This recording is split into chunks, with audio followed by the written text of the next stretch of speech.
नमस्कार। आज हम लोग जानेंगे इजराइल और ईरान के बीच में हो रहे विवाद का कारण क्या है, क्यों इन दोनों के बीच में कॉन्फ्लिक्ट बना हुआ, क्यों लड़ाई हो रही है। लेकिन अगर हम लोग इजराइल का इतिहास देखते हैं तो इजराइल के इतिहास, इजराइल खुद के अपने इतिहास में पहला ऐसा समय आया है कि इजराइल डरा हुआ है और पूर्ण रूप से इजराइल डरा हुआ है। कारण ये था कि इस बार इजराइल ये नहीं कह सकते हैं कि ईरान का गलती है चाहे हमास का गलती है। इससे पहले क्या था कि ये जब भी लड़ाई होता था तो फ़िलिस्तीन के चक्कर में और गाज़ा पट्टी के चक्कर में लड़ाई होता था और हमास के द्वारा हमला किया जाता था। इनका मतलब है, कहने का मतलब है, इजराइल जब भी लड़ता था तो पहले कोई देश आक्रमण करता था इजराइल पे, तब इजराइल उनको जवाबी कार्रवाई में मारता था। इस बार क्या हुआ है कि इजराइल खुद गलती करा है। खुद गलती क्या करा है कि खुद ही सबसे पहले लड़ाई का शुरुआत करते हैं इजराइल, और इजराइल जब मिसाइल मार दिए तो ईरान क्या छोड़ेगा। क्योंकि कहा जाता है कि इस्लामिक राष्ट्र में, जितने भी इस्लामिक राष्ट्र हैं, सबसे मजबूत कोई देश है तो है ईरान।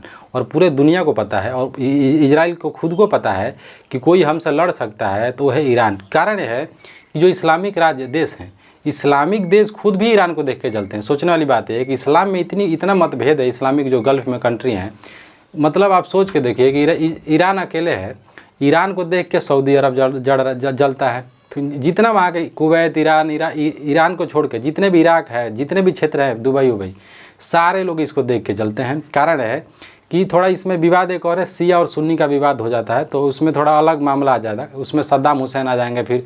लेकिन इन दोनों, सबका कारण अमेरिका है, सबका कारण अमेरिका है और इसलिए ईरान खड़ा है। ईरान शिया राष्ट्र है और वो कह रहा है कि अकेले, मतलब अगर वो नहीं लड़ा तो कोई नहीं लड़ेगा फ़िलिस्तीन के लिए।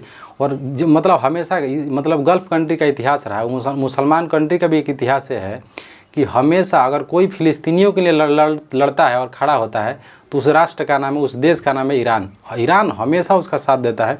और इस बार क्या हुआ है कि इजराइल डर रहा है। इजराइल बार बार कह रहा है कि जो ईरान है, ईरान के पास 28,000 से ज़्यादा मिसाइल रखा हुआ है। क्योंकि ईरान के पास जो मिसाइल है, मतलब हर टाइप का रखा हुआ, सुपरसोनिक रखा हुआ, हाइपरसोनिक रखा हुआ है, बैलिस्टिक मिसाइल इसी में आता है।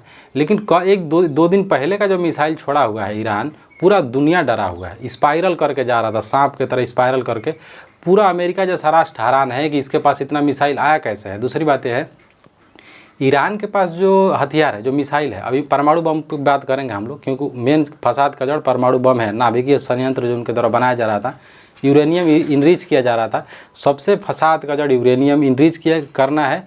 वही कारण था कि इजराइल के द्वारा उस पर आक्रमण किया था। हम लोग जानेंगे उसके बारे में। पहले तो हुआ है कि जो इसके पास मिसाइल है, जो इसकी मानक क्षमता है, उसके पास 4-4 हज़ार किलोमीटर का रखा हुआ, 5-5 हज़ार किलोमीटर का भी सोचे मिसाइल रखा हुआ है। मिसाइल जो ईरान है, ईरान के पास कोई ऐसा मिसाइल लगा, कोई 4,000 किलोमीटर जाएगा, 5,000 किलोमीटर जाएगा। फिर इसका ड्रोन टेक्नोलॉजी डेवलप है। और दूसरी बात है कि इन दोनों का डिस्टेंस है 2,000 किलोमीटर। क्योंकि अगर इन दोनों के बीच में, एक और बात है, इन दोनों के लड़ाई में बीच में, जैसा इजराइल और ईरान के बीच में जो लड़ाई हो रहा है, इसके बीच में जितने राज्य, जैसे यमन हो गया, सऊदी हो गया, दुबई हो गया, कुवैत हो गया, इराक हो गया, ये जितने भी इस्लामिक राष्ट्र हैं, इन दोनों के बीच में ज़्यादा लॉस होगा, दुनिया को प्रॉब्लम होगा। जैसे अब जितने भी फ्लाइट उतर रहे होंगे दुबई चाहे ईरान के जो भी बॉर्डर का क्षेत्र होगा, वो जाएगा नहीं। जल मार्ग बंद हो चुका, जापान को लॉस हो रहा, पूरा चाइना को लॉस हो रहा है। और अब जो इजराइल है, इजराइल क्यों बार बार कह रहे हैं कि हम, इसमें मेरा गलती नहीं, ईरान हमें मिटाना चाहता है। इससे पहले नेतन्याहू को डर नहीं लगा था, लेकिन पहली बार ऐसा हुआ है कि नेतन्याहू पूरा बुरी तरह से डरे हुए हैं। क्योंकि इनका थोड़ा नियत, मतलब अलग सिस्टम बताया जाता है। दूसरी बात है कि इनका कहना था, जैसे इजराइल है, इजराइल का मेन लड़ाई का कारण हम लोग जानते हैं क्या है। इजराइल के साथ खड़ा है नाटो, अमेरिका खड़ा है, लेकिन ईरान भी कम नहीं है। ईरान के साथ भी बहुत ऐसे राष्ट्र हैं जो खड़े हैं। जैसे ईरान के साथ रूस खड़ा है, चाइना खड़ा है। दूसरी बात ये, तुर्की खड़ा है। और भी 1-2 राष्ट्र हैं जो खुल के अभी साथ नहीं दे रहे हैं, लेकिन 3-4 राष्ट्र जो हैं खुल के खड़े हैं और साथ दे रहे हैं। क्योंकि जो ईरान है, ईरान बहुत ज़्यादा साथ दिया था रूस का। इसीलिए रूस जो होता है, रूस जो देश है, रूस दोस्ती निभाने में 1 नंबर पर रहता है। चाहे भारत हो, चाहे कोई भी देश हो, अगर आपका एहसान है रूस पे, तो रूस आज, मतलब 10 साल बाद, 20 साल बाद, बिना चुकाए रूस नहीं छोड़ता। रूस का दोस्ती बहुत अच्छा होता है। तो इसमें हुआ है। अब दूसरी बात, इजराइल का कहना क्या है कि इजराइल कह रहा है कि तुम यूरेनियम इनरिच क्यों कर रहे हो। तुम अपना जो बिजली का थर्मल प्लांट होगा क्यों बैठाना चाह रहे हो। लेकिन इजराइल का कहना है कि तुम यूरेनियम इनरीच करोगे तो तुम मिसाइल बनाओगे, परमाणु बम बनाओगे। अगर ईरान परमाणु बम बनाएगा तो इनको डर इसलिए है इजराइल को कि जिस दिन ये परमाणु बम बनाया, एक मिसाइल मारेगा हम पूरा दुनिया का नक्शा से ख़त्म हो जाएंगे, क्योंकि सच बात है। और अगर परमाणु बम से भी हमला करेंगे इजराइल, मान लीजिए परमाणु बम, ये तो कन्फर्म है कि बना लिया है, कोई कुछ भी कहे, ईरान बना लिया है। और सारा लड़ाई का मेन वजह है मिसाइल, परमाणु बम ईरान बना लिया है। और इजराइल को इसी बात का डर है, इजराइल को दो चीज़ का डर है। ऐसा नहीं कि बना लिया है तो काँप रहा है, उसको डर इसी बात का है कि ऐसा नहीं है कि इजराइल के पास टेक्नोलॉजी नहीं है, परमाणु टेक्नोलॉजी नहीं है। कुछ लोग द्वारा कहा जा रहा है कि इजराइल बना लिया है। ईरान में भी ये कहा जा रहा है कि नॉर्थ कोरिया है, दे देगा। नॉर्थ कोरिया को कौन रोक लेगा, क्योंकि नॉर्थ कोरिया जो है अपना पूरा टेक्नोलॉजी परमाणु का ट्रांसफ़र कर देगा, तो कोई रोक नहीं सकता है। तो इसमें बात है। लेकिन इजराइल को मेन डर ये है, मिसाइल से डर नहीं है। इजराइल को मेन डर ये है कि मिसाइल, मान लीजिए दोनों के पास परमाणु बम हो गया, लेकिन अगर इजराइल मारेंगे, 2 मारेंगे तो भी उसका कुछ नहीं बिगड़ा, क्योंकि ईरान का क्षेत्रफल बहुत ज़्यादा है।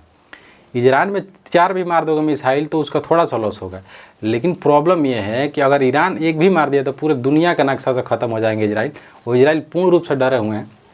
नॉर्थ कोरिया का भी कहना है कि हम मतलब हम आपके साथ खड़े हैं, ईरान के साथ। मतलब इसके साथ भी 3-4 देश खड़े हैं, लेकिन इनका पीछे का कौन है, अमेरिका है। तुर्की भी खड़ा है ईरान के साथ। तो ऐसा नहीं है, ईरान इस बार मजबूती से खड़ा हुआ है। और ईरान के जो मुखिया है उस व्यक्ति को मानना पड़ेगा। कुछ थोड़ी खामियां हैं, वो सांस्कृतिक खामियां, वो अलग चीज़ है, क्योंकि वो अलग चीज़ हो जाएगा। लेकिन ईरान में क्या है कि ईरान के जो मुखिया हैं वो हैं यहीं के, उत्तर प्रदेश के हैं। उनका जो ख़ानदान है और उनके जो पूर्वज रहते हैं, उनके दादा परदादा यहीं उत्तर प्रदेश के थे। तो इनका कनेक्शन जो है, उनका एज है 86-87 साल की उम्र में पूरा दुनिया को डराया हुआ है व्यक्ति। और दूसरी बात, ईरान का कहना है कि जितने भी राष्ट्र हमारे को बोल रहे हैं, हमें बोल रहे हैं कि हम गलत कर रहे हैं, ईरान के साथ गलत किया जा रहा है, तो ईरान का कहना यह है कि तुम हमास पे क्यों नहीं बोल रहे हो, गाज़ा में क्यों नहीं बोल रहे हो। क्योंकि गाज़ा में 40,000 से ज़्यादा बच्चे मारे गए, भूख से 4,000 से 5,000 20-20 हज़ार लोग बच्चे मर गए हैं। 20,000 बच्चा बिना खाए बिना मर गए। हॉस्पिटल उड़ा दिया इजराइल, उस पर कोई नहीं बोला। क्योंकि जितनी त्रासदी मचाई गई है हमास फिलिस्तीन के ऊपर, हमास के ऊपर, उतना कहीं भी नहीं बनाया गया है। और स्पेशली भारतीय मीडिया तो बड़ाई करने का बाद भी उन लोगों का मुंह अजीब तरीक़ा से बना हुआ है, क्योंकि इन लोगों का वही है, दो पक्षी डुअल नेचर है इन लोगों का। लेकिन जितना अत्याचार इजराइल किया है इस्लामिक कंट्रियों पर, उतना किसी के ऊपर नहीं होगा। स्पेशली हमास में 22,000 20-20 हज़ार बच्चा मर गए। हॉस्पिटल पे बम गिरा देता है। अगर कोई व्यक्ति ट्विटर यूज़ करता तो उसको पता होगा वहाँ की स्थिति। वहाँ पे खाने का समस्या, पीने का समस्या, हर चीज़ का समस्या वहाँ पे हुआ है। और बाकी देखते हैं क्या होता है। लेकिन पहली बार घुटनों पे आया है इजराइल। और इजराइल पूरा अच्छा तरीक़ा से डरा हुआ। नेतन्याहू बार बार आग्रह कर रहे हैं कि बंद कर दिया जाए, लेकिन ईरान मान नहीं रहा है। और कुछ लोगों द्वारा कहा जा रहा है कि जो ईरान है मिसाइल टेस्टिंग पर लगा हुआ है, ये झूठ बात है। एकदम कन्फर्म है कि ऊपर मिसाइल टेस्टिंग कर लिया है। और बेचैनी का कारण इजराइल का यही है। बाकी देखते हैं क्या होता है क्या नहीं होता है। नमस्कार।